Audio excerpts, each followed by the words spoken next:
Let's finish by coming back to the president. He is at the lectern every day, casting himself as the pandemic's patron, personalizing the government's spread of cash and supplies. At the same time, new reporting shows him using his power to remove 2 inspectors general in the past week. Michael Atkinson, the Intelligence Community Inspector General, and Glenn Fine, the chairman of the panel Congress created to oversee the administration's handling of the $2 trillion stimulus. John, Mark Meadows is the new chief of staff, former North Carolina congressman. He's now in there. He put in a new press secretary this week in Kayleigh McEnany, but he's also been in the president's confidence when it comes to trying to push out some of these IGs. Is this part of a purge of IGs that we're going to continue to see? Well, I would add a third inspector general. That's the HHS inspector general, who the president bitterly complained about this week.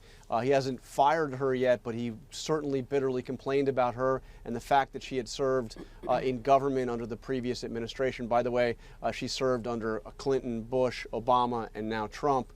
She's what you'd call a career public servant. But I would expect it's really a continuation of a purge that's already been underway.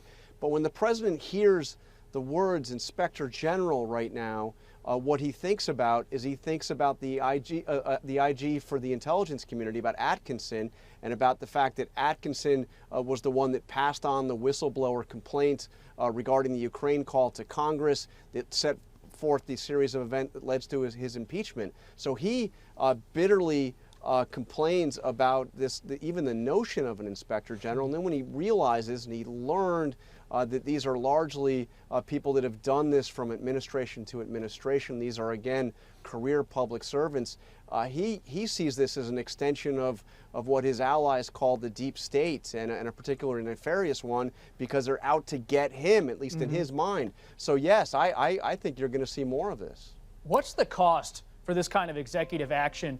You think about Inspector General Atkinson, very protective of whistleblowers, one of the people who protected the whistleblower about the Ukrainian call between President Trump and President Zelensky. Does this mean whistleblowers may be more hesitant to come forward? I don't think there's any doubt, and we've heard this from early before even the impeachment trial began, that with the pressure publicly from the highest office in the land, there was a chilling effect, certainly, among a lot of people who felt like they had something to share. And I heard this from people at different government agencies along the way. And so, yeah, I think there's a real concern. There's a real fear out there. That's why you've heard from lawmakers that more needs to be done to protect potential whistleblowers out there because of the consistent language and the consistent action coming from the president on this.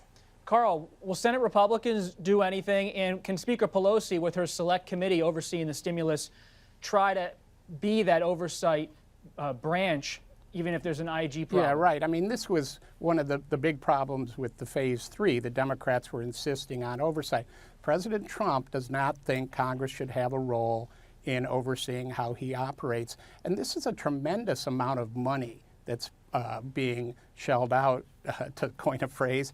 And it's not just about corruption, it's about waste and inefficiency. You have to keep an eye on money in this amount. And I think, you know, the president will keep doing this as long as Senate Republicans kind of roll over, which they have done so far. They sent an angry letter, you know, which is sort of a joke in Washington, angry letter to come.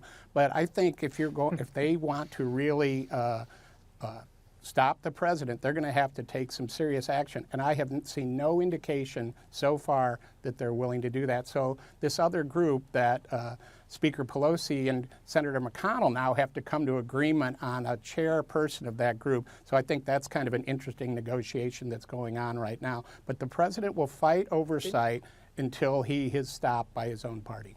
Yasmin, when you think about the president, John.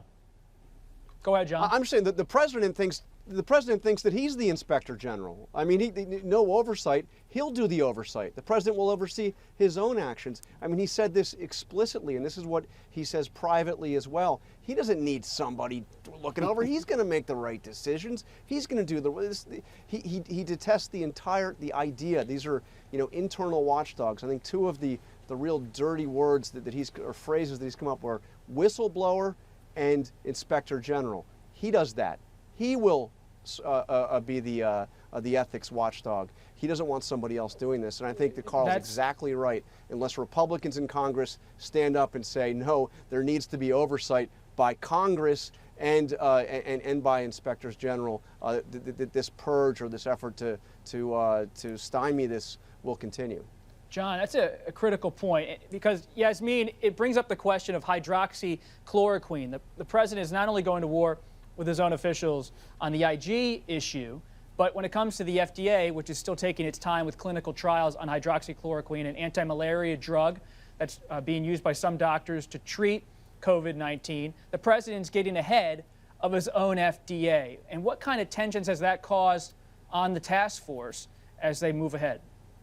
You know, I think it actually plays into the division that we were talking about earlier between the economic task force, the president, the people who want to get the country open, and the medical professionals who want to do things methodically and make sure you're doing it safely. The drug actually factors into that quite a bit, you know, because one of the arguments that medical professionals and outside experts have been making is if you're going to safely get the country back to work and start reopening things, you need a therapeutic, you need something that can treat coronavirus. So the president and some of his advisors are really leaning on hydroxychloroquine as the answer to that and as something they can point to say it's fine, you can take it to prevent it. I think the president at one point said he might even take it to try to prevent coronavirus, even though there's no evidence of that working.